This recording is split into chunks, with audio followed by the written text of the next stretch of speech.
हाँ भाई, आज पास्ट सिंपल टेंस का शुरुआत करते हैं। और इससे पहले पिछली वाली क्लास में हमने present simple tense, present continuous और प्रेजेंट परफेक्ट और प्रेजेंट परफेक्ट कंटिन्यूज 4 टेंस पढ़े थे ना, उसको ऑलरेडी पढ़ाया गया है। और आज हम पास्ट सिंपल टेंस को अच्छी तरह से पढ़ेंगे। तो इनके अंदर जो इसकी हेल्पिंग वर्ब है वो प्रेजेंट सिंपल टेंस की जो हेल्पिंग वर्ब है कौन सी है? सिर्फ एक हेल्पिंग वर्ब के नाम से अपन जानते हैं जिसका नाम है डिड। वैसे डू की सेकंड फॉर्म भी डिड है। क्या है? जैसे हिंदी में करना होता है तो करने को इंग्लिश में क्या बोलते हैं? डू। डीओ डू यानी क्या होता है भाई? करना। ठीक है ना? तो डू यानी करना, तो जिनके पीछे भी ना आता है तो वो क्या है? क्रिया है। ठीक है? तो इनकी जो सेकंड फॉर्म क्या है? डिड है। डू की सेकंड फॉर्म क्या है? डिड। और एक बात ध्यान से सुने आप, डिड जब लिखा रहेगा जो हेल्पिंग वर्ब, इसके साथ में मेन वर्ब की कौन सी फॉर्म आएगी? फर्स्ट फॉर्म आएगी। तो यहाँ पे मेन वर्ब की कौन सी फॉर्म आएगी? फर्स्ट फॉर्म आएगी। अगर सेकंड फॉर्म आएगी तो ये खुद सेकंड फॉर्म है, इसलिए इसके साथ में सेकंड फॉर्म का यूज नहीं करते हैं, इसलिए हम डिड का प्रयोग करते हैं और डिड के साथ में V1 का प्रयोग करेंगे। तो इनकी जो हेल्पिंग वर्ब है किस नाम से जानी जाती है भाई? डिड के नाम से। और मेन वर्ब को हम V1 के नाम से लिखेंगे। तो पास्ट सिंपल टेंस के अंदर डिड और V1 का यूज करेंगे। प्रेजेंट सिंपल टेंस के अंदर जैसे V1 का प्रयोग किया था, और प्रेजेंट कंटिन्यूस के अंदर V4 का प्रयोग किया था, और प्रेजेंट परफेक्ट के अंदर V3 का प्रयोग किया था, और प्रेजेंट परफेक्ट कंटिन्यूस के अंदर V4 का वापस यूज किया था। इसी प्रकार से अगले टेंस के अंदर जो हमारा अगला टेंस कौन सा है? Past simple tense. ठीक है? तो पास्ट सिंपल टेंस के अंदर डिड प्लस V1 का यूज करेंगे। तो डिड तो हमारी हेल्पिंग वर्ब है और V1 हमारी मेन वर्ब है। जैसे करना, डू एंड करना होता है, तो डू की सेकंड फॉर्म क्या है? डिड। तो इसके साथ में सेकंड फॉर्म क्यों नहीं आएगी? क्योंकि डिड खुद ऑलरेडी क्या है? सेकंड फॉर्म है। वो भी अफर्मेटिव सेंटेंसेस के अंदर डिड का प्रयोग नहीं करेंगे। एक बात ये ध्यान रखना, अफर्मेटिव सेंटेंसेस मैंने आपको देखो दिखाया था, सेंटेंसेस 4 प्रकार के होते हैं। कौन कौन से? एक तो अफर्मेटिव, जिसको हम साधारण वाक्य कहते हैं। अफर्मेटिव सेंटेंसेस को हिंदी में क्या कहते हैं? साधारण वाक्य। ठीक है? और दूसरा है हमारा नेगेटिव सेंटेंसेस, जिसको हम हिंदी में क्या कहते हैं? नकारात्मक वाक्य। और तीसरा है इंटेरोगेटिव सेंटेंसेस, जिसको हिंदी में हम प्रश्नवाचक वाक्य कहते हैं। और चौथा जो सेंटेंसेस है वो इंटेरोगेटिव नेगेटिव सेंटेंसेस, जिसको हम प्रश्नवाचक नकारात्मक वाक्य कहते हैं। ठीक है? तो इसी तरह से अफर्मेटिव सेंटेंसेस होगा, उसके अंदर में डिड का प्रयोग नहीं करेंगे बल्कि V1 का प्रयोग करेंगे। और नेगेटिव सेंटेंसेस आते ही डिड का प्रयोग करेंगे, जिसके साथ में नोट आएगा, और वहां पे अगर V2 है तो V2 को V1 के अंदर कन्वर्ट करेंगे। ये ध्यान रखना आप। जैसे मैंने लिखा I went to school yesterday, मैं कल स्कूल गया था। ठीक है? इसको हम नेगेटिव बनाएंगे तो कैसे लिखेंगे? I did not go to school yesterday, ऐसा लिखना पड़ेगा आपको। ठीक है? क्योंकि यहाँ पे डिड आते ही सेकेंड फॉर्म को फर्स्ट फॉर्म में बदला जाएगा, और बाकी का सेंटेंसेस ऐसा का ऐसा ही रहेगा। तो आपको समझ में आया ये? तो डिड प्लस V1 इसकी क्या है? हेल्पिंग वर्ब और मेन वर्ब। ठीक है? तो हम आपके सामने एक छोटा सा सेंटेंसेस लिखेंगे, जिससे आपका और अच्छा स्पष्ट हो जाएगा या क्लैरिफाई हो जाएगी, है ना? तो देखो, सबसे पहले मैं आपके सामने लिख देता हूं, आई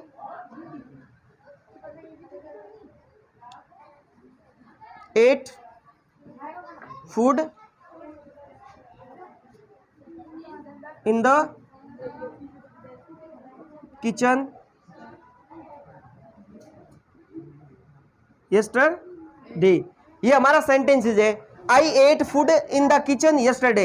एक कैसा सेंटेंसेस है? अफर्मेटिव सेंटेंसेस है। कैसा है? अफर्मेटिव। ठीक है? I ate food in the kitchen yesterday, कल मैंने रसोई के अंदर खाना खाया था। अगर इसी को अगर नेगेटिव बनाएंगे तो हमारे साथ में नोट की जरूरत पड़ती है। नेगेटिव सेंटेंसेस को बनाने के लिए किसकी जरूरत पड़ती है भाई? नोट की जरूरत पड़ती है। और नोट अकेला कभी नहीं आता, नोट के साथ में इसके 24 फ्रेंड्स है। कितने फ्रेंड्स है? 24, जिनको हम हेल्पिंग वर्ब से अगर हमारी हेल्पिंग वर्ब जैसे do did, is am are was were will shall, ठीक है, हेड है, हेड बीन है, जितनी भी है ये भी है। या फिर जो नेगेटिव वर्ड होते हैं नेवर है, उनके साथ में नोट नहीं आता ना, जैसे नेवर लिखा हुआ है। तो आगे इसका हम नेगेटिव बनाएंगे तो किसको यूज करेंगे भाई? डिड को। पास्ट सिंपल टेंस के अंदर हम डिड का प्रयोग करते हैं, बाकी अदर जितने भी सेंटेंसेज है उसके अंदर उसके अनुसार ही हम हेल्पिंग वर्ब का यूज करते हैं। तो हमारी helping verb past simple tense की क्या है भाई? डिड है। तो आगे हम इस आई को लिख के इसके साथ में क्या करेंगे? इसमें देखो एक छोटी बात आपको याद रखनी है कि पास्ट सिंपल टेंस के अंदर सिर्फ एक हेल्पिंग वर्ब है, तो इसमें तो सिंगुलर और प्लूरल की तो कोई बात ही नहीं है।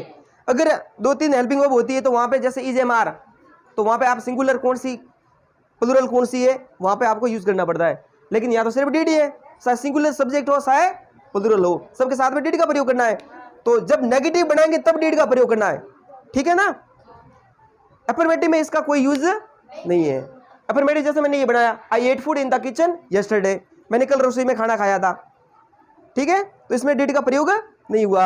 अब डिड की जगह किसका प्रयोग हुआ इसमें? इसकी पहचान क्या है? Second form. वो सेकेंड फॉर्म है, इसकी पहचान है। प्रेजेंट पास्ट सिंपल टेंस की जो पहचान है वो क्या है? सेकेंड फॉर्म है। क्या है? Second form. तो आई, अब देखो किसका यूज करेंगे अपन?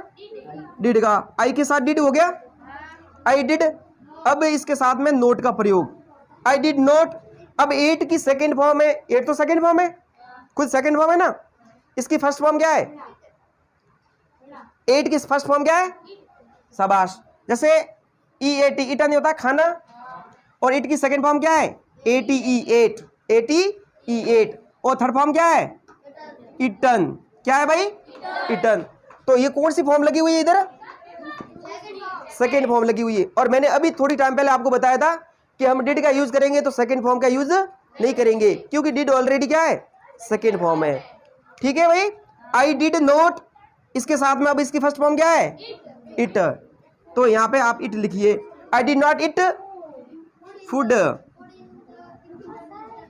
इन the kitchen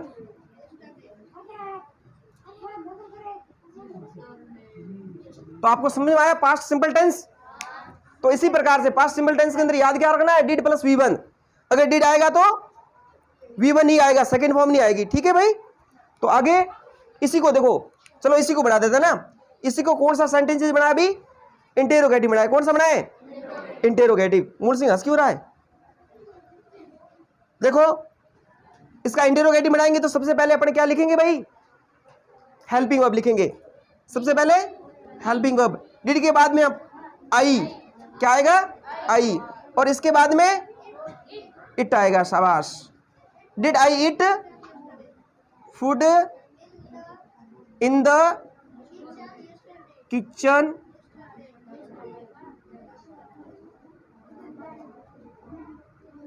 yesterday?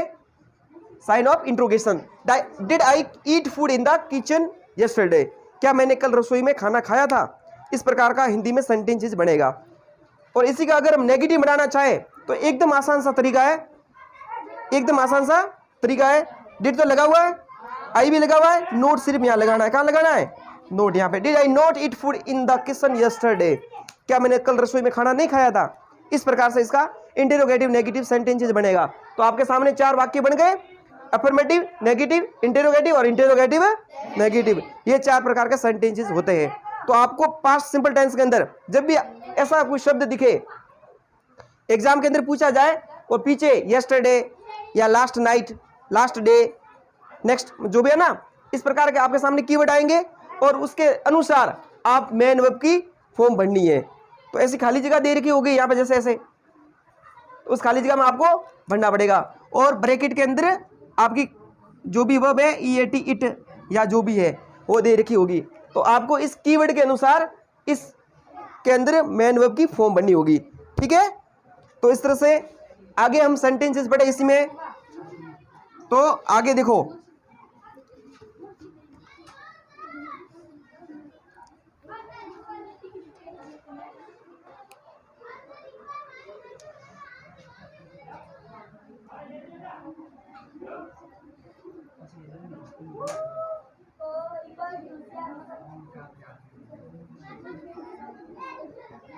I taught you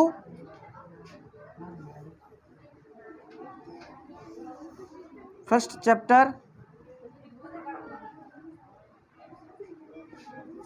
of grammar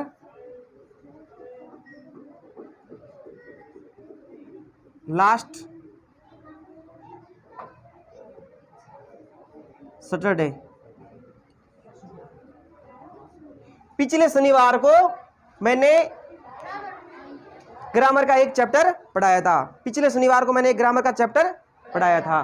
तो इस तरह से ये हमारा सेंटेंस बन गया। I taught you first chapter of grammar last Saturday. ठीक है, तो इस तरह का जो कीवर्ड है देखो, लास्ट सैटरडे यानी पिछले शनिवार को, ये पास्ट सिंपल टेंस के अंदर आपको देखने को मिलेगा और उसके अनुसार ही आपको मेन वर्ब की सेकंड फॉर्म यहाँ पे बननी होगी। अगर अफर्मेटिव सेंटेंसेस है तो उसके अंदर मेन वर्ब की फर्स्ट सेकंड फॉर्म बननी है, और नेगेटिव है तो या इंटेरोगेटिव है तो मेन वर्ब की कौन सी फॉर्म बननी है? फर्स्ट फॉर्म बननी है, क्योंकि उसके साथ में डिड लग जाएगा।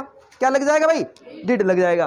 तो आप देखिए इसमें I taught you first chapter of grammar last Saturday, तो इंग्लिश के अंदर वापस इसका नेगेटिव बनाएंगे तो कैसे बनेगा?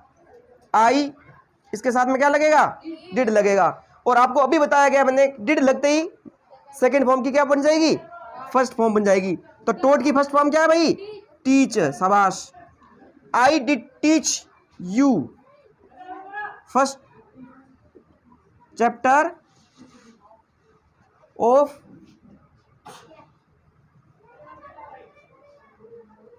ग्रामर, यहां पे ए है ना, लास्ट सैटरडे। इसी प्रकार से ये नेगेटिव बन गया, और इंटेरोगेटिव बनाओगे तो आगे क्या लग जाएगा? डिड लग जाएगा। Did I teach you first chapter of grammar last Saturday, पीछे साइन ऑफ इंट्रोगेशन है ना, क्या मैंने पिछले शनिवार को आपको ग्रामर का फर्स्ट लेसन पढ़ाया था? तो इस तरह से हमारा इंटेरोगेटिव नेगेटिव सेंटेंसेस बन जाएगा ना। तो आगे हम अगले टेंस में चले, ये आपको समझ में आया सभी को? शाबाश। आगे की ओर चलते हैं तो हमारे सामने कौन सा टेंस आता है भाई? आगे इसी का अगला टेंस कौन सा है? शाबाश। इसी का अगला टेंस है वो पास्ट कॉन्टिन्यूस टेंस है। कौन सा टेंस है भाई? Past continuous tense. अब देखो इसके अंदर क्या होता है, इस टेंस के अंदर कोई भी कार्य है वो भूतकाल में शुरू हुआ और अभी भी चल रहा है, जारी है। ठीक है ना, भूतकाल के अंदर ही शुरू हुआ। जैसे मैं कल विद्यालय में खेल रहा था, तो भूतकाल के अंदर कार्य शुरू था। तो इस प्रकार का जो कार्य है वो past simple tense, past continuous tense के अंदर होगा। तो इसका देखो सेंटेंसेस देखे, उससे पहले अपन इसकी जो हेल्पिंग वर्ब है वो लिख लेते हैं। कौन सी हेल्पिंग वर्ब है इसकी? वाज और वर। इसकी दो हेल्पिंग वर्ब है। अभी ये तो सिंगुलर है वाज, और ये क्या है? प्लूरल। और मेन वर्ब की कौन सी फॉर्म आएगी भाई? MV4 आएगी। क्या आएगी? 4। कंटिन्यूस जितने भी टेंस है उसके अंदर मेन वर्ब की फोर्थ फॉर्म आती है। कौन सी आती है? Fourth form. कंटिन्यूस टेंस कितने हैं? 6 टेंस है। कितने हैं? 6 टेंस। ठीक है ना। तो आगे इसी का जो सेंटेंस हिंदी में लिखे, तो कल मैं विद्यालय में खेल रहा था। कल मैं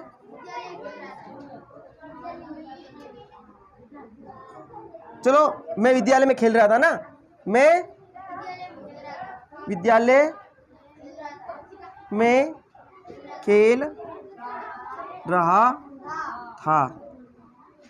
अब इसी का इंग्लिश में ट्रांसलेट करेंगे तो कैसे करेंगे भाई? आई के साथ क्या आएगा? आई के साथ वाज या वर? वाज। शाबाश। I was. खेलने को इंग्लिश में बोलते हैं प्ले। प्ले के अंदर क्या लगाएंगे? I was playing. I was playing in the school. I was playing in the school. इस तरह से इसका सेंटेंस बनेगा ना।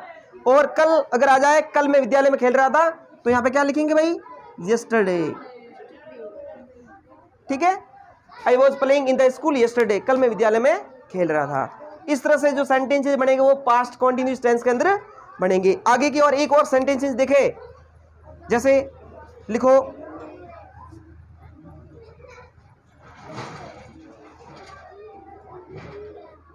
सुनील कक्षा के अंदर आवाज कर रहा था। तो इंग्लिश में इसका कैसे बनेगा भाई? इंग्लिश के अंदर इसका ट्रांसलेशन है वो कैसे होगा? सुनील कक्षा के अंदर आवाज कर रहा था। इसका ट्रांसलेशन कैसे होगा? इंग्लिश में लिखेंगे अपन सुनील सुनील के साथ में क्या आएगा? शाबाश। Was, Sunil was. आवाज करने को इंग्लिश में बोलते हैं make a noise, making a noise in the class, in the